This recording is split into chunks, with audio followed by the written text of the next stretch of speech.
नारद जी महाराज ने भगवान की लीला को आगे बढ़ाने के लिए कंस को जाकर के उपदेश दिया कि हम जानते हैं तुम्हारे द्वारा भेजे हुए समस्त दैत्य लौट के क्यों नहीं आते, राक्षस क्यों नहीं आते। बोले बलराम और श्याम दोनों, और कोई नहीं, वसुदेव देवकी के बेटा है, छोड़ूंगा नहीं मैं देवकी वसुदेव को। बोले उनको मार दोगे तो कभी वो दोनों हाथ में ही नहीं आएंगे, जब तक वो दोनों यहाँ हैं उनके माता पिता तभी तक तुम उनको पकड़ सकते हो। तो बोले क्या करूं गुरुदेव। बोले बेटा तुम उन्हें भेजते हो, वो वहां मिलकर के मार देते हैं, तुम उन दोनों को यहाँ बुला लो, मिलकर के यहाँ मारना। अरे बोले गुरुदेव आज समझ में आ गया, गुरु बिन भवनिधि धरे ना कोई, जो विरंच शंकर सम होई।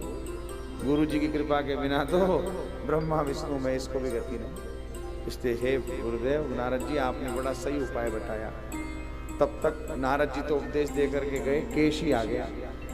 केशी ने बोला घोड़ा बन करके जाऊंगा, एक अवसर हमें भी मिले। कंस ने कहा इतने गए वो ही नहीं आए, तुम काहे जा रहे हो। बोले भगवान राजन एक अवसर हमें भी मिलना चाहिए। वो सब गए, उनकी अलग बात थी, मेरी बात अलग। बोले ऐसी क्या विशेषता तुम में। बोले वो कृष्णचंद्र और मैं केशी हूं। वो हिंदी का है, मैं अंग्रेजी का हूं। कृष्णचंद्र को शॉर्ट फॉर्म में इंग्लिश में बोलना हो तो क्या बोलेंगे, पढ़े लिखे लोग बैठे। कृष्ण का के चंद्र का, वो यही कह रहा है। वो हिंदी वाले हैं, मैं अंग्रेजी वाला। हाँ, इसलिए एक अवसर मुझे भी मिलना चाहिए। गया घोड़े के रूप में, भगवान ने पूरा हाथ ही अंदर दे दिया मुष्टिका प्रहार से। इसका श्वास प्रवास रुक गया, फड़फड़ाता रहा और महाराज इसका प्राणांत हो गया। व्योमासुर का उद्धार भगवान ने किया। नारद जी महाराज के बताए उपाय से कंस ने अक्रूर जी को बुलाया। इधर नारद जी पहुंच गए भगवान के पास, भगवान की करी स्तुति। भगवान आपकी लीला रुक रही थी, हमने आगे बढ़ा दी। बोले बहुत अच्छा किया, आने दो, कौन आता है देखते हैं। अक्रूर जी का हाथ हाथ में लेकर के कंस ने कहा मैं चाहता हूं कि आप श्याम और बलराम को लेने के लिए जाएं, उनको लेकर के आए। हमने एक मेले का आयोजन किया है, उस मेले में उन दोनों को हम मार देंगे। घबराए अक्रूर जी पहले तो कि राम राम ये मारेगा इसलिए बुला रहा है। फिर सोचा वो तो परमात्मा है, उनको कैसे मार पाएगा। तो व्यंग का बाण चलाया। राजन मनोरथ तो मनुष्य अपने मन में बहुत से धारण करता है, लेकिन कितने परिपूर्ण होंगे ये भविष्य के गर्त में छिपा होता है, इसलिए पता नहीं क्या होगा क्या नहीं होगा। तुमने कहा है मैं तुम्हारी आज्ञा का पालन करूंगा। रात्रि में नींद नहीं आई, सोचने लगे भगवान कंस का भी भला हो गया। क्यों? अरे बोले किसी भी बहाने से हो, मुझे बलराम और श्याम के दर्शन का सौभाग्य तो कंस के द्वारा ही प्राप्त हो रहा है। कंस ने ही मुझे आदेश दिया है कि उनको लेने जाओ। मैं जाऊंगा तो उनका दर्शन करूंगा, उनको निहारूंगा, उनको प्रणाम करूंगा, उनको हृदय से लगा लूंगा। इसलिए हे भगवान कंस का भी भला हो। रात्रि भर श्याम सुंदर और बलराम का स्मरण करते करते रात बिताई और सुबह महाराज सुबह के समय अक्रूर जी महाराज रथ तैयार करके चले। रथ तैयार करके निकले और चलते हैं। मथुरा से वृंदावन की दूरी कोई बहुत अधिक थोड़ी ना है, लेकिन सुबह निकले, गोधूली वेला में पहुंचे शाम को। क्यों? जैसे ही रथ हाँकते हैं भगवान श्याम सुंदर की किसी लीला का स्मरण हो आता है। क्योंकि रथ के सारथी खुद ही इसलिए रथ रोक लेते हैं, लगाम खींच लेते हैं घोड़ों की। यदि चलते रहे तो एक्सीडेंट हो जाएगा, इसलिए रोक के खड़े हो जाते हैं और उसी लीला में डूब जाते हैं। थोड़ी देर तक उसी लीला में डूब करके निमज्जन करते हैं, आनंद लेते हैं, फिर सावधान होते हैं, फिर थोड़ी दूर चलते हैं और फिर महाराज वापस रुक जाते हैं, फिर किसी लीला का स्मरण हो आता है। ऐसे चलते चलते पहुंचने में, घोड़े से रथ से पहुंचने में महाराज शाम हो गई।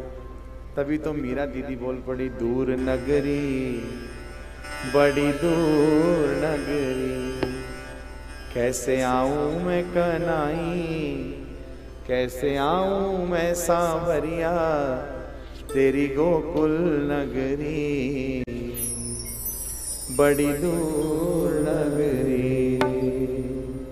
रात को जो आऊं काना डर मोहे लागे, रात को जो आऊं काना डर मोहे लागे।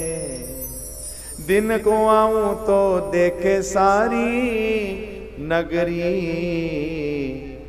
दूर नगरी बड़ी दूर नगरी।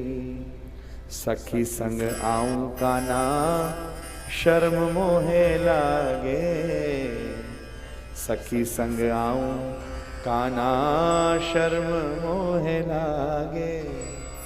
अकेली आऊं तो भूल जाऊं डगरी, दूर नगरी बड़ी दूर नगरी।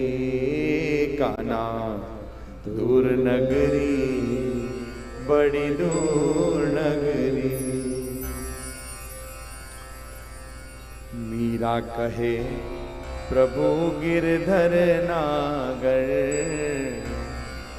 मीरा कहे प्रभु गिरधर नागर। तुमरे दरस बिन मैं तो हो, तुमरे दरस बिन मैं तो हो गई बावरी, दूर नगरी बड़ी दूर नगरी। काना दूर नगरी बड़ी दूर नगरी। कैसे आऊं मैं कनाई, कैसे आऊं मैं कनाई, तेरी गोकुल नगरी बड़ी दूर नगरी। ओ काना नगरी बड़ी दूर नगरी। काना दूर नगरी बड़ी दूर नगरी, बड़ी दूर नगरी।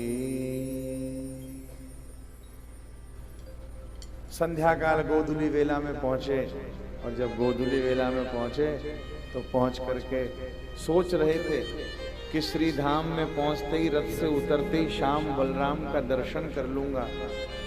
लेकिन ठाकुर जी के चरण चिन्ह गोधुली वेला में गौ चरण करके आते हुए ठाकुर जी के चरण चिन्हों को देखा तो उन्हीं को प्रणाम किया। और जैसे ही उनको प्रणाम किया तब तक श्याम बलराम ने अक्रूर जी को देख लिया। अक्रूर जी जाकर प्रणाम करते उससे पहले श्याम बलराम ने नीलांबरधारी बलराम पीतांबरधारी श्याम ने आकर के उनको प्रणाम किया। दोनों को हृदय से लगा करके अक्रूर जी को बड़ा सुख मिला। दोनों भाइयों ने हाथ पकड़ा और चाचा जी कहते कहते उन्हें नंद बाबा के महल में ले गए। नंद बाबा ने बड़ा स्वागत किया, हाथ पैर धुलाए, भोजन कराया, विश्राम कराया। उसी समय आकर के ठाकुर जी ने चरण दबाए, समाचार पूछे, सारी सूचना अक्रूर जी ने दी। मेले का आयोजन है, आपको मारने का प्रबंध है, कंस ने बुलाया है। भगवान ने समझाया आप ये सब वार्ता किसी से मत कहना, बाबा से कहना हम भी मेला देखने चलेंगे, बस मेले की सूचना देना वरना हम निकल नहीं पाएंगे। और भगवान ने तुरंत जाकर के बाबा से कही, बाबा बाबा हम भी मेला देखने चलेंगे। बाबा ने अक्रूर जी से पूछा क्या व्यवस्था है, क्या प्रबंध है? बच्चे कह रहे हैं मेला। बोले हाँ साहब मथुरा में मेला लगा है, और बोले हमें वार्षिक कर भी देना है। तो चलो एक पंथ दो काज हो जाएंगे, बच्चे घूम भी आएंगे और हम वार्षिक कर भी दिलाएंगे। नंद बाबा ने घोषणा करी, जो जो भैया वार्षिक कर देवों की इच्छा करे वो हमारे साथ चल लो, सुबह गाड़ियां तैयार कर लेना, चलेंगे। ब्रजवासी मित्र आ गए, भगवान से बोले कन्हैया भैया हम भी चलेंगे। बोले हाँ चलियो, सुबह चलियो सब गाड़ियों में बैठ करके। गोपियों को सूचना मिली श्याम सुंदर जाने वाले हैं। रात्रि भर सो नहीं पाई, रोने लगी, रोते रोते वार्ता करने लगी, मैं श्याम सुंदर को जाने नहीं दूंगी। एक ने पूछा क्या करोगे? बोले रथ के आगे खड़ी हो जाऊंगी। एक तो बोली मैं रथ के आगे लेट जाऊंगी। गोपियों ने कहा कि लाज, लोक लाज का भय तो देखो, अपनी लाज चली जाएगी। अरे बोले श्याम सुंदर जाते हैं तो लाज भी जाए तो जाए, लेकिन मैं श्याम सुंदर को नहीं जाने दूंगी। विधाता का स्वभाव बड़ा क्रूर है। छोटे बालकों जैसा है। किसने इसका नाम अक्रूर रख दिया? ये तो हमारा श्याम सुंदर से वियोग करा रहा है। इसका नाम अक्रूर नहीं क्रूर होना चाहिए था। ये विधाता का स्वभाव छोटे बालकों जैसा है। छोटे बच्चे खेली खेल में मिट्टी का घर बनाते हैं और मिट्टी का घर बना करके खेलते हैं। खेल जब पूरा हो जाता है तो अपने ही पैर से उसी मिट्टी के घर को तोड़ देते हैं। अभी हमारा संयोग कराया, अभी हमारा श्याम सुंदर से वियोग करा रहा है। विधाता कैसा वाम हो गया। रात्रि भर विचार करती रही, वार्ता करती रही, सो नहीं पाई, रोती रही। भगवान ने अपनी माता यशोदा को प्रणाम किया। माँ, मैं बाबा के साथ मेला देखने को जा रहा हूँ, परसों आ जाऊंगा। लाला ने एक ध्यान रखियो। हाँ मैया, ध्यान रखूंगा। मैया ने ठाकुर जी के मस्तक को अपने अश्रु जल से, आंसुओं से भिगो दिया। भगवान ने, माँ यशोदा का मन नहीं है भेजने का, लेकिन आज 11 वर्ष की अवस्था ठाकुर जी की हुई है। पहली बार श्याम सुंदर यशोदा मैया से अलग हो रहे हैं। मैया ने उनको जैसे तैसे अपने मन को संभाला, अपने हृदय पर पत्थर रखा और श्याम सुंदर को अनुमति ना चाहते हुए बस चुप हो गई। और भगवान ने समझ लिया, मौनम स्वीकृति लक्षणम। भगवान बाहर चले तो माँ भी बाहर आ गई। यशोदा जी ने रोते रोते नेत्रों से विदा दी, बालक को भेजा है। दोनों श्याम सुंदर और बलराम जी अक्रूर जी के रथ पर जैसे ही चढ़े हैं, अक्रूर जी ने जैसे ही लगाम संभाली है घोड़ों की, वैसे ही गोपियों ने घेर लिया। भगवान ने कहा, आज जा रहा हूँ, परसों लौट करके आऊँगा, मेला देखने का मन है, हमें जाने दो। गोपियों ने कहा कि तत्सुखे सुखित्वम प्रेम लक्षणम, अपने प्रेमास्पद के सुख में ही अपना सुख मान लेना, यही प्रेम का सच्चा लक्षण है। इसलिए श्याम सुंदर का मन है जाने का, इन्हें रोकना नहीं चाहिए, इन्हें जाने देना चाहिए। गोपियों ने मार्ग दिया, पहले ही गाड़ियां आगे जा चुकी है और अब रथ चलाया संभाल करके। उस रथ के पहियों, घोड़ों के चरणों से जो धूल उड़ी, उस धूल में रथ की ध्वजा का दर्शन कर रही हैं गोपियां और यशोदा मैया रोती जा रही हैं और भगवान को विदाई दे रही हैं। श्याम सुंदर यमुना के तट तक पहुंचे तो अक्रूर जी ने कहा, आप दोनों भाई कहो तो मैं एक बार स्नान कर आऊं यमुना जी में। उन्होंने कहा, जाइए करिए। श्याम सुंदर की अनुमति लेकर के अक्रूर जी स्नान करने के लिए डुबकी लगाए तो डुबकी लगाते ही श्याम सुंदर का और बलराम का दर्शन हुआ यमुना जी में। अरे आप कब आ गए अंदर स्नान करने? डुबकी लगा के बाहर निकले तो रथ पर बैठे श्याम सुंदर और बलराम। दोनों भाइयों का दर्शन रथ में किया, समझ नहीं पाए, वापस डुबकी लगाई तो देखा साक्षात भगवान शेषनाग और साक्षात भगवान चतुर्भुज रूप से भगवान श्री कृष्ण ने दर्शन दिया। मानो संकेत दे दिया, वृंदावनम परित्यज्य पादमेकम न गच्छति। हे अक्रूर जी, चतुर्भुज रूप से मथुरा में प्रकट हुए थे, चतुर्भुज रूप से ही चलेंगे। द्विभुज रूप से नंद बाबा के यहाँ प्रकटे थे, द्विभुज रूप से सदैव यहीं रहेंगे और वृंदावन छोड़ करके ठाकुर जी हम कभी नहीं जाते हैं। इसलिए भगवान ने कहा कि वृंदावनम परित्यज्य पादमेकम न गच्छति, मैं ब्रज छोड़ करके नहीं जाता हूँ, मैं श्री धाम वृंदावन में सदा सर्वदा रहता हूँ। 11 वर्ष 52 दिन की अवस्था भगवान की है और ठाकुर जी ने ये बात संकेत में समझा दी। इसीलिए हमारे राजस्थान के राजा किशनगढ़ नरेश, जो आगे चल के नागरीदास जी के नाम से बड़े प्रसिद्ध हुए, वो अपनी वाणी में कहते हैं, हमारो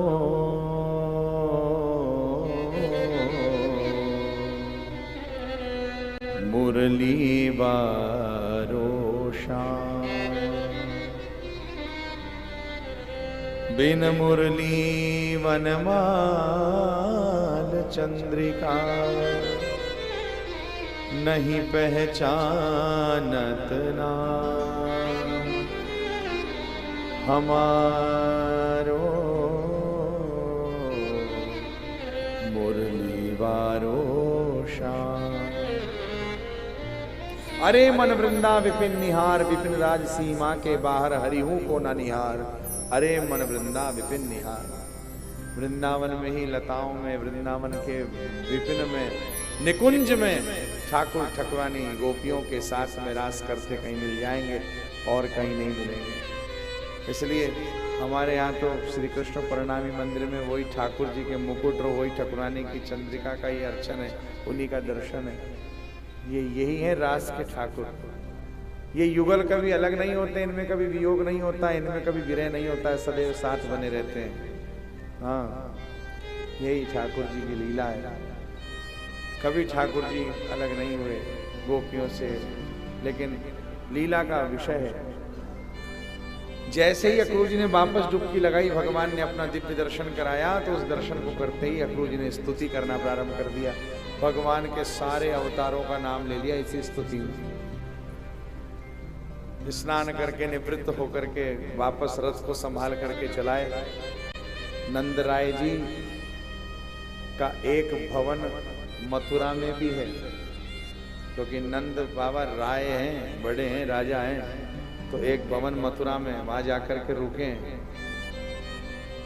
इसीलिए वहां पर कच्ची पक्की दोनों प्रकार की प्रसादी बनी है। जैसे ही प्रसादी बन गई, ठाकुर जी पहुंचे। लाला ने एक बहुत देर लगाई दी, आए भी में देर लगी। लाला हम तो कब के आ गए, सारी तैयारी कर ले। अरे बाबा हम तो कब के आ जाते, चाचा जी डुबकी लगाए गए, सो नहाए भी लगे कि भूल ही गए चलनो भी। अक्रूर जी ने कहा कि भगवान मेरे घर पधारो, मेरा घर कुटिया पवित्र हो जाए, कृतार्थ हो जाऊं। भगवान ने कहा आपको पता है चाचा जी अभी हम किस लिए आए हैं, अपना कार्य पूरा कर लें फिर अवश्य आएंगे। अक्रूर जी को विदा करा। ठाकुर जी ने प्रसाद आरोप, और ठाकुर जी आरोप करके बोले बाबा बाबा हम मेला देख भी जाएं।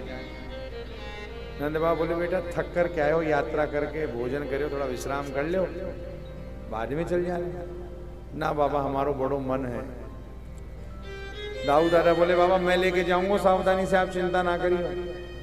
बाबा समझ गए बच्चों का मेला देखने की इच्छा ज्यादा है, जानो चाहिए। देख लाला सावधानी से जाइयो, रात होए भी तो पहले आ जाइयो। हाँ बाबा अभी गयो, अभी आइयो। ब्रजवासी मित्र बाल सखाओं के साथ में ठाकुर जी ने मथुरा में प्रवेश किया, और प्रवेश करते ही महाराज पुष्पों की वर्षा होने लगी। अटारियों पर झरोका में से झांक झांक के लोग वार्ता करने लगे। ओ भैया पूतना को मार बेमारो आए गए हो, ओ भैया गोवर्धन उठाए बेमारो आए गए हो। और भगवान, यही अंतर है जनकपुर के राम जी में और मथुरा के श्याम जी में। वहां वो नेत्र उठा करके नहीं देखते हैं, और यहाँ पर ठाकुर जी जिधर से आवाज आती है उधर से ही देखते हैं। वाह अच्छा हमारी चर्चा कर रहा है, चल भगवान तेरो भलो करेगा। हाँ ठाकुर जी वाए आशीर्वाद दे रहे हैं। मथुरा की गोपियां पुष्पों की वर्षा कर रही है। ठाकुर जी जिस मार्ग से जा रहे हैं वहीं जय जयकार हो रही है। ब्रजवासी बोले कन्हैया भैया तेरे बड़े ठाट हैं, जाते निकल रहे हो वहीं जय जयकार है रही, क्या बात है। ठाकुर जी मुस्कुरा के बोले यहाँ के राजा हमारे मामा लगे, यही नाते जय जयकार है रही। और वे बोले दारी के पहले ना बता सकते हो कि तेरे मामा के चलने, हम भी सजे धजे आते, कपड़ा लत्ता बढ़िया पहन के, हम तो यूं ही उठ के आ गए, अब हम ना चलेंगे। तो बोले भैया हमें तो चलना है। बोले चलेंगे तो कपड़ा लत्ता पहन के चलेंगे, ऐसे ना चलेंगे। अच्छा चलो प्रबंध करा देते हैं। ठाकुर जी आगे बढ़े तो सामने से धोबी आ रहे थे, राम अवतार वाले। हाँ, और इस बार इनका काम क्या है, अभी ये कपड़े धोते नहीं है, प्रमोशन हुआ है, रंगकारः लिखा है मूल पाठ में। ये अब कपड़े रंगते हैं।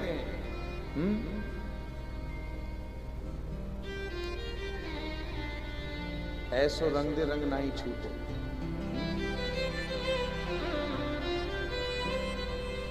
वो क्या है, छाप तिलक सब चीनी मोह से नैना मिलाए, इस पे भी है ना रंग दिया, रंगकारः लिखा है वहां। ये इसने ये कपड़े रंगने का काम करने लगा है। दो सेवकों के साथ कोठरी में कपड़े लेकर के जा रहा था, थान के थान, कंस महाराज को पसंद कराने। भगवान ने कहा मामा जी प्रणाम। कौन हमें मामा कहने वालों आ गए हो, तुम हमें मामा क्यों कह रहे हो। बोले यहाँ के राजा हमारे मामा लगे, यही नाते आप भी है गए। और ये बोले जान गया तुम ही श्याम बलराम, पता है क्यों बुलाया, हटो मार्ग दो, तुम्हारे मतलब के कपड़े ना आए। भगवान को आया क्रोध। भगवान सोचे कि उस समय तो दंड दे नहीं पाए, मर्यादा में थे, अभी सुधर गया हो तो छोड़ देंगे। ये सुधरा ही नहीं था, एक तमाचा लगाया काल पे, गर्दन धड़ से अलग है गई, गर्दन धड़ से अलग हो गई, फुटबॉल की तरह आगे चली गई। सब भयभीत हो गए। सेवकों ने पोटलियां छोड़ी कपड़ों की और भागे प्राण बचा के। भगवान ने कहा ब्रजवासियों जैसे रंग को कपड़ों पहनो सब छांट लो, थान तुम्हारे लिए ही। कपड़ा लेकर के महाराज सब जने प्रसन्न होकर के बोले कन्हैया खाली ओढ़ेंगे थोड़ी ना, पहनना तो पड़ेगा। बोले चलो आगे चलो। दर्जी के पहुंचे, कपड़े सिलने वाले दर्जी से बोले भैया हमारे ब्रजवासियन के कपड़े सिल दोगे? बोले साहब अभी लो। सारे सेवकों को लगा दिया और भगवान के भी सिले। ठाकुर जी ने प्रथम बार सिला वस्त्र पहना और ठाकुर जी बढ़िया सुंदर से तैयार हुए। ब्रजवासी सब सुंदर से तैयार हुए, अपने मन पसंद रंग का कपड़ा पहन करके सबको बड़ी प्रसन्नता हुई। ठाकुर जी ने दर्जी से कहा तुमने हमारे ब्रजवासियों को बड़ा प्रसन्न कर दिया, ये सब तुमसे प्रसन्न है इसलिए हम भी तुमसे प्रसन्न है, कुछ मांग लो जो चाहो सो। इसने मन में सोची अभी धोबी की दशा देखी हमने, क्या बोले इनसे? बोले प्रभु आपकी कृपा बनी रहे बस। भगवान इतने प्रसन्न हुए, भगवान ने कहा खूब फलो फूलो। द्वापर में आशीर्वाद दिया है, कलयुग में सिद्ध हो रहा है, देख ले। जितने सिलाई वाले हैं वो सब फल रहे फूल रहे हैं, भगवान की कृपा है। जितने को कपड़ों उतने की सिलाई है गई मैया। और यदि दूल्हे के सिलने हो तो कपड़े से महंगी सिलाई है आजकल। सब फल रहे फूल रहे भगवान की दया से। अच्छा ठाकुर जी को आशीर्वाद है, प्रसन्न होना चाहिए। हमारे बाल कृष्ण ने, हमारे कृष्ण कन्हैया ने आशीर्वाद दिया है महाराज, क्यों नहीं फलेगो? ठाकुर जी आगे चले। ब्रजवासियों ने ठीक है लाला कमी है। बोले कहा? बोले गले में माला हो ब्रजवासी के तब सुख मिले। सुदामा नाम का माली मथुरा में भगवान का अनन्य भक्त था, उसके घर गए, उसकी कुटिया पवित्र करी, उसको आशीर्वाद दिया। उसने भगवान को सब ब्रजवासियों को माला पुष्प हार गजरा पहनाया है। पराभक्ति का आशीर्वाद उसको प्राप्त हुआ है। भगवान वहां से आगे बढ़े। नेक ठीक है? अरे नेक कमी है लाला, कछु कमी हो। क्या कमी रह गई? बोले सब कुछ हुआ लेकिन अभी चंदन लगभो बाकी। सईरंध्री नाम की त्रिकुब्जा भगवान की बड़ी भक्ता थी, चंदन घिस करके कंस को देने जा रही थी। भगवान ने आवाज लगाई अरे सुंदरी जी। आज जीवन में पहली बार किसी ने उसको सुंदरी कहा। वो कुब्जा थी, त्रिकुब्ज, 3 जगह से रुक गई। आपने मुझे पुकारा? हाँ सुंदरी जी, ये चंदन की सेवा जरा हमें दोगी? उसने अपने हाथ से, अब क्योंकि कुब्जा थी इसलिए सीधा सीधा तो श्रृंगार कर नहीं पाई, टेढ़ा मेढ़ा जहां हाथ लगा वहीं पर ठाकुर जी को चंदन लगाया। भगवान प्रसन्न हुए। सारा का सारा चंदन, केसर, चंदन, कस्तूरी सब मिला हुआ उन ब्रजवासियों को दिया। ब्रजवासियों ने गल थापक हुआ पोत करके तैयार है गए। पूरा चंदन साफ, कटोरी बिल्कुल खाली पकड़ाई दी। ब्रजवासी बोले कन्हैया भैया चंदन में बड़ो आनंद आएगा, तूने सबको कुछ दियो, यहाँ भी कुछ दे दे। भगवान ने कहा इनको वो देंगे जो अभी तक किसी को नहीं दिया। अपने दोनों चरणों के अपने ठाकुर जी ने अपने दोनों चरणों के अंगूठे से उसके चरण को दबाया, अपना बायां हाथ उसकी पीठ पर लगाया, अपने दाहिने करकन से उसकी ठोड़ी को हिलाया। दाऊ दादा बोले कि अपनो वृंदावन ना है कन्हैया, का कर रहे है तू? ठाकुर जी बोले भैया चिंता ना करो, मैं पतो है अपन मथुरा में। और ठाकुर जी ने ठोड़ी ऊंचाई दी। ऊंचाते एक आवाज हुई और वो सईरंध्री जैसा भगवान ने संबोधन दिया था वैसी ही हो गई। सुंदरी संबोधन दिया था तो उसको सुंदरी बना दिया।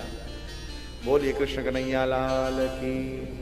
ब्रजवासियों ने भी चुटकी ली और वे बोले कन्हैया भैया तेरो ब्याह पक्को, ये त्रिभंगा तू त्रिभंग, हाँ ये भी वैसी जैसो तू ब्याह कर ले। ठाकुर जी ने उसको तुरंत रूपवती बना दिया, सुंदरी बना दिया। उसने भगवान को प्रणाम करके कहा मेरी कुटिया पवित्र हो, मेरे घर पधारो। भगवान ने आश्वासन दिया अवश्य आएंगे और बाद में आएंगे, अभी काम। ठाकुर जी पहुंचे, धनुष भंग किया, एक भाग लेकर के दाऊ दादा ने, दूसरा भाग लेकर कन्हैया जी ने। महाराज सब सेवकों को पीट पीट के भगा दिया। कुछ सेवक तो वहीं प्राणांत हो गए, उद्धार हो गया, और कुछ महाराज प्राण बचा करके जाकर के कंस से बोले वैलिडिटी खत्म, अब कछु बचवे वालों ना है, वो धनुष भंग हो गो। अब इतनी लीला करके ठाकुर जी लौट करके आ गए और शाम को फिर भगवान ने संध्या भोग, शयन भोग, आरोगा शयन करी। अगले दिन उठे महाराज बाल भोग करके और ठाकुर जी प्रस्थान करें रंगशाला के लिए।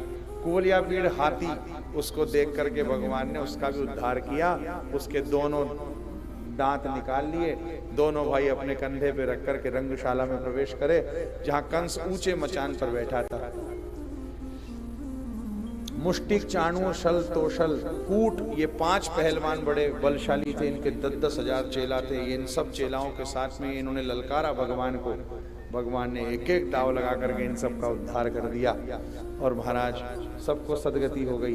कंस ने देखा भगवान को, भगवान ने देखा कंस को। भगवान ने लगाई छलांग और छलांग लगा करके ऊंचे मचान पर पहुंच गए भगवान। जैसे मचान पर पहुंचे, कंस को समझ पाता, उसके पहले ही भगवान ने कंस को पकड़ा। उसका मुकुट गिर गया, उसको बाल सहित पकड़ा। तूने मेरी माता को रथ से उतारा था चोटी पकड़ के, तो आज बाल सहित पकड़ा और भूमि पर गिराया। जैसे ही भूमि पर गिराया, गिरते ही महाराज भगवान संपूर्ण त्रिलोकी का भार लेकर के कंस के ऊपर कूदे और कूदते ही कंस का प्राणांत हो गया। बोलिए कंस मर्दन भगवान की।